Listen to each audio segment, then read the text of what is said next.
So I haven't solved that question. We want to continue from here. In our introduction class, we spoke about unique, infinitely many solutions and no solutions. That's when we talk about consistent system and inconsistent system. So if you have not watched the introduction class, make sure you do so. And if you are new to this channel, watching this video for the first time, make sure you click on the subscribe button. That's how we are encouraged. Okay. All right. So what I want to do now is to transform this matrix into this system of linear equation into a matrix, then I can solve. Okay. So now I will just say that this is what I'll pick the coefficients. That's 1 minus 3.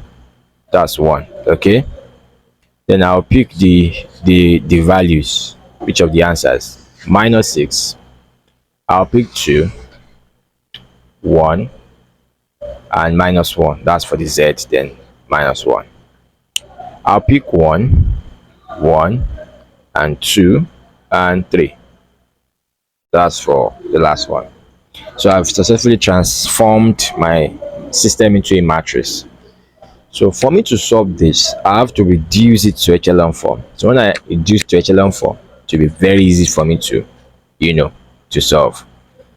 So I will use my my elementary operations, that is scaling, replacement, and interchange, to solve this system. Okay, so let's go right into it. So what I want to do is to make this to become 0, and I want to make this to also become 0. Okay, that's for the first pivot. So let's get into that. So to make that happen, I'll use my pivot, which is 1, to make 2 0 and to make the other one 0. So don't forget that we did times 2 times 1. I'm just picking the coefficient of these two system I'm working with. Now I want to work with these two now. These two like this. So I can make that 2 0. Okay. So what would that formula be? So the formula I'll be working with will now be rho 2 is equals to what? 2 rho 1, because they are same sign, so I'm going to be subtracting 1 rho 2. That's for my rho 2. Okay, so if I want to do for rho 3, I will just say that what I will pick this times 1, then this times 1. I'm just interchanging the coefficient. Okay, so that will be rho 3 now will now be what? Rho 1 minus rho 2 minus rho 3, and those ones will become 0. So let's quickly do that. So this will form something like this. So I have the business with rho 1, so I'll just write it back. Minus 3, 1, and what? Minus 6. So for rho 3, let's just do rho 3. 3 is simple to do. Just do rho 1 minus rho 3. That will be 0. Minus 3 minus 1, that's minus 4. 1 minus 2, that's minus 1. Minus 6 minus 3, that's minus 9. Okay, that's easy to do. So for rho 2, I'm using this formula now. That is 2 rho 1. So I'll multiply 2 times 1. Then minus 2, that's 0. So 2 times minus 3, that's minus 6. Minus 6 minus 1, that's minus 7. 2 times 1, that's 2. 2 minus 1, that's 2 plus 1, that's 3.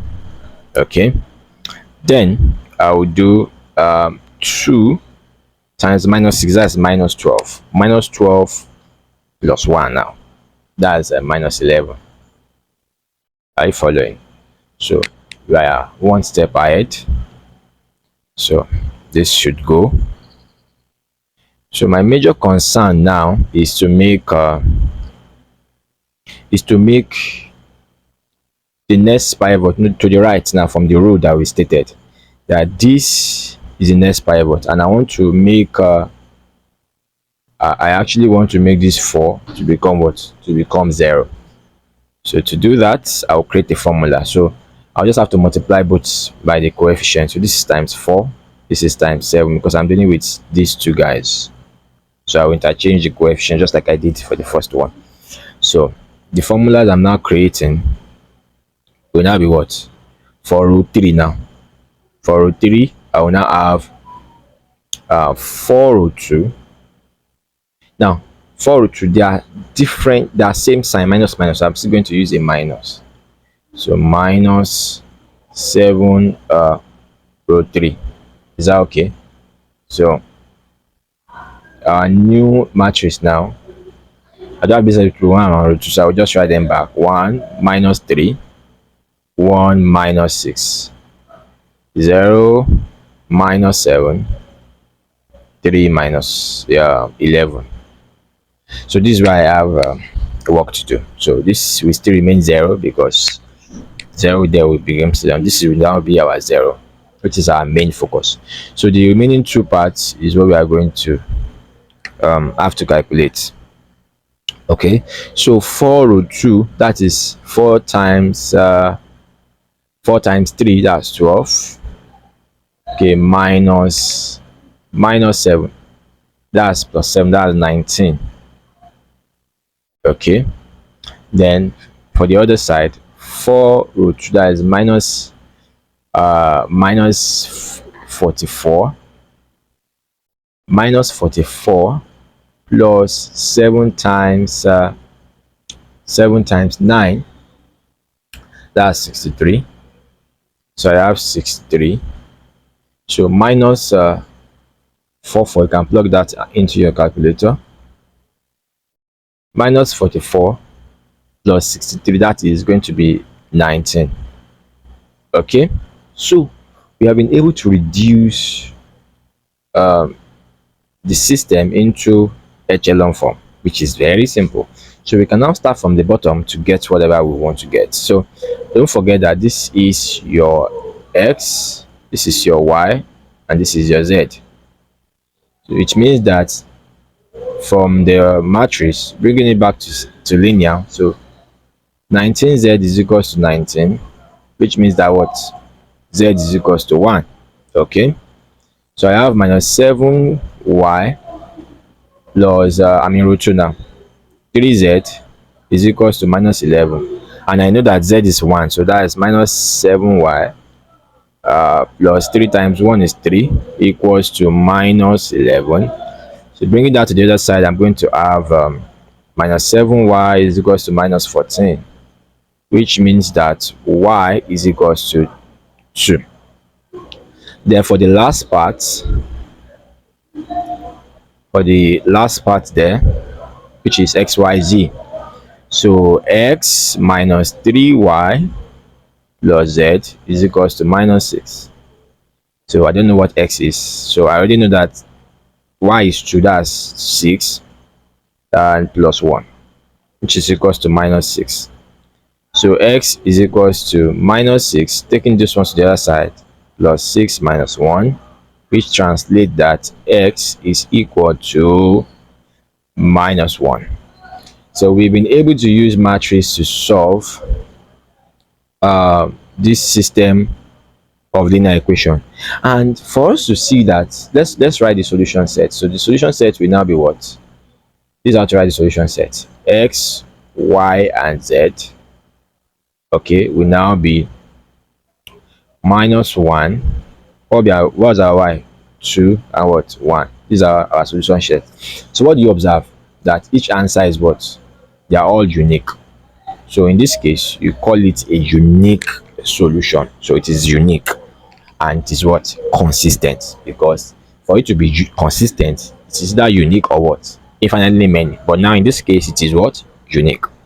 So let's do an example whereby it's going to give us another type of consistent system. Here is another question that we would like to solve. Now the first one we did was a unique solution.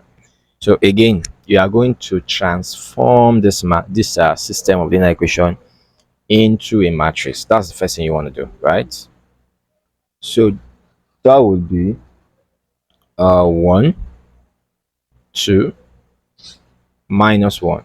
Okay, then 2, 5, and 2, then 1, 4, 7. Then augmented with 0, 0, and 0.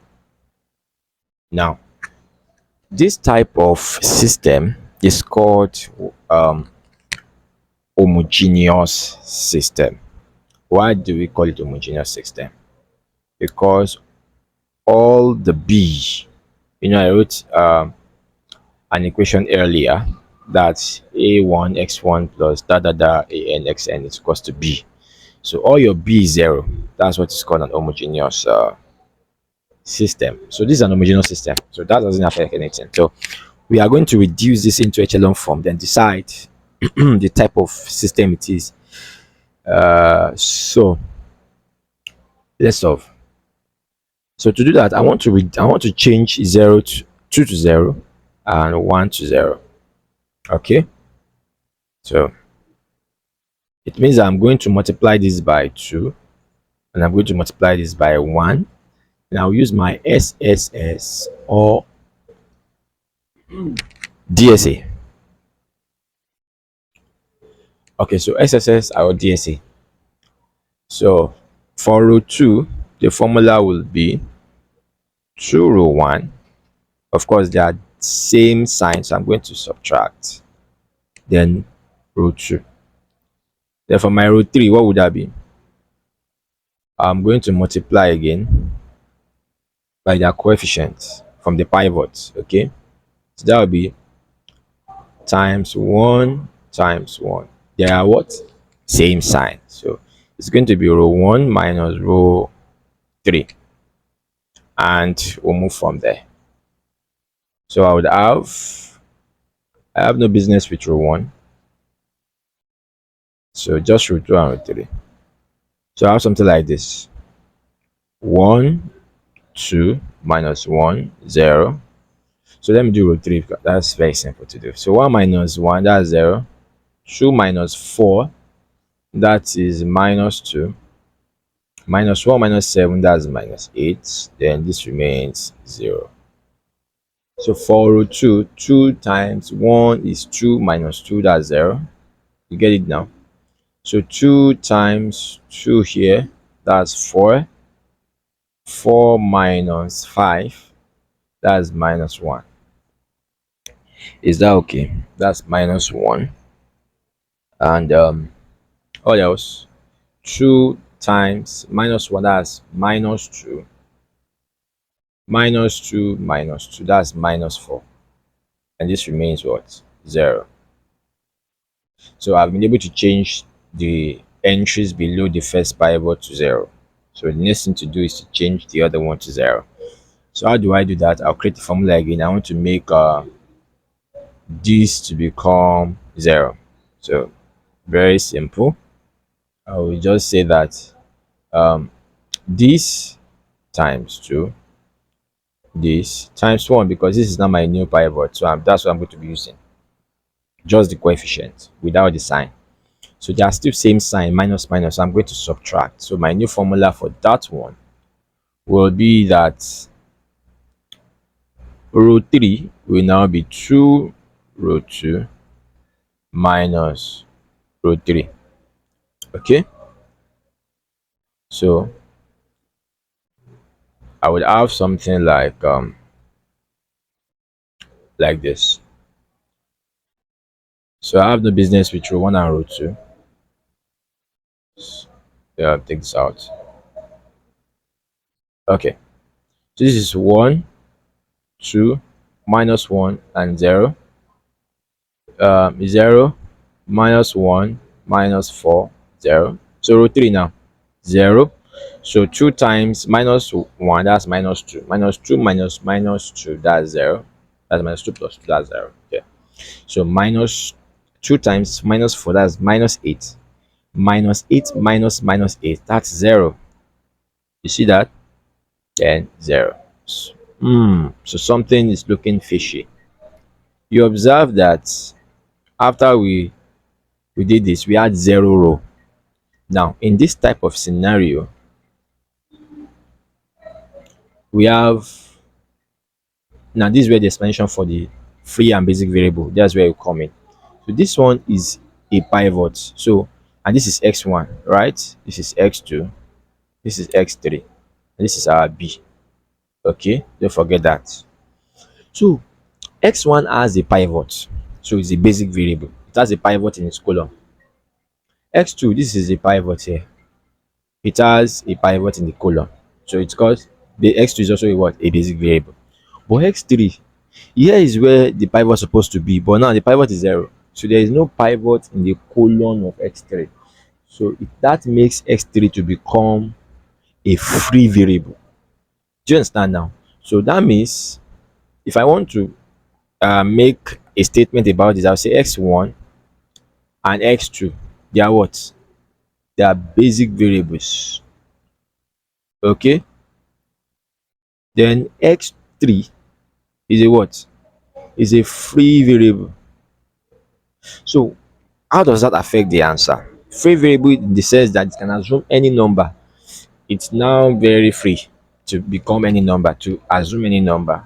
So that's where we are going to come in. Okay, so we just saw from there and we are done. So look at this now. So I'll have to start from row 2. That's where I'm going to start my computation from. So this means that minus x2, right? Minus x2 minus 4x3 is equals to 0. So because x3 is a free variable, so I have to be expressing the rest of the variables in terms of the free variable. So I'm going to be having that minus x2 is equals to 4x3. That is x2 is equals to minus 4x3. Do you get that now? So that will be my answer for x2. Then for x1, coming here, so x1 is x1 plus 2x2, okay, minus x3 equals to 0. And I already know what x2 is. X2 is minus 4x3. So it means that x1, that will be, if I multiply, that will be minus 8x3 minus x3. Okay, so if I should do that, x1 is equals to 7x3. Do you get the idea now? So x1 and x2, which are the basic variable, are now expressed in terms of x3 because x3 is a free variable. Okay, so in that case, if I want to define my solution sets for x1, x2, and x3, so my solution set will now be what? What's my x1? My x1 is 7x3.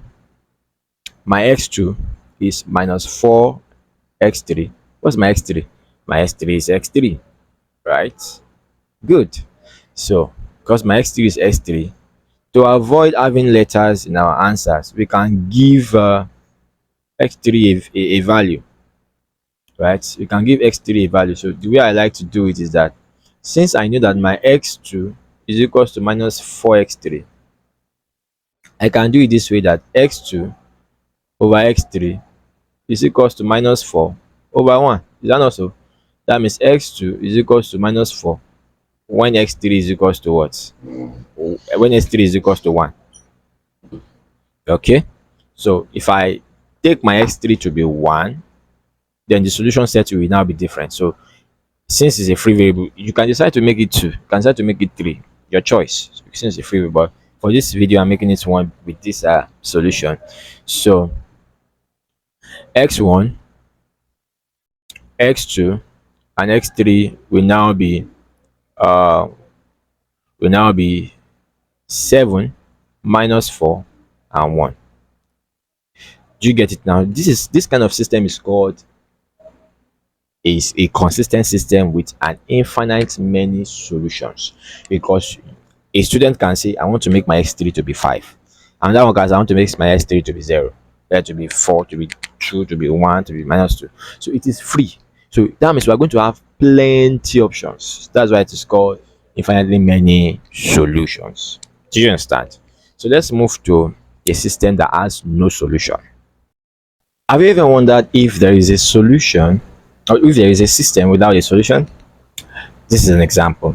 So we want to see if there is a system of linear equation that does not have a solution. We said a system has to be either consistent or not consistent. So if it is not consistent, it means that there is no solution for that type of linear system of equation. So let's take a look at this example. And first of all, we are going to transform the system into a matrix. Very simple, right? So we'll just say, okay, this is 2. So we'll just say that first, we don't have x1 in the first one. So I'll just say this is 0, 1, minus 4. Okay. Then, 8. Then 2 minus 3, carefully, 2 and 1. 4 minus 8 and 12, 1. Okay, very good. So now remember, from the rule of echelon form, property 1 says that 0 row should be at the bottom. Don't forget. It means that I am going to take this particular row down to the bottom. And how do I do that? Of course, from the elementary row operation, there's something called interchange. We've talked about that. So we are simply going to say that row 1, we are interchanging it with what? With row 3. Okay, so that's where we are going to pick it up from. Okay, so I'm going to have a new matrix in the form 4 minus 8, 12 and 1. Then 2 minus 3, 2 and 1. Then 0, 1 minus 4, then 8. So I have my new matrix after I have interchanged the row. Do we grab that? So I can now solve. Okay, so to solve this, I will just have to reduce this 2 to 0, which is very simple. So I will just say that this times 1, then this times 2, because I want to make this 0. Okay, so let's do that. So I would have what for row 2. So row 2 formula will now be row 1 minus 2 row 2. Okay, so our new matrix will now be as follows. We'll have something like this. So I have no business with row 1 and row 3, so let me just write them back. 4 minus 8, 12, 1. Row 3, I have no business with that. 1 minus 4 and 8. Okay, but for row 2, I have business with it, obviously. So this is 0. So if I should do row 1, which is minus 8, minus 8 minus 2 times minus 3, that's like saying that minus 8 plus 6, that's going to be minus 2. Okay, and if I should have the next one, 12 minus 4, so 12 minus 4, that's 8. Okay, so row 1, 1 minus 2, that's a minus 1. Okay, so the next one is to make this guy here, to make it 0. And how do I create the formula? Same thing. I'll just say this times 1 and this times 2. Now they are different formula. This is a minus and this is a plus. So that means I'm going to be using addition, because they are DSA, different sign add. So the formula for row 3 now will now be row 2, that is plus 2 row 3. Is that okay? So our new matrix is going to be of the form, it's going to be of this form, like this. So I have no business with row 1 and row 2. So I'll just write them back. 4 minus 8, 12 and 1. 0 minus 2, 8 minus 1. So this is 0. So if I should do that, minus 2 plus 2, that's 0. 8 plus 2 times minus 4, that is also 0. You see that? Then minus 1 plus 16, that's 15.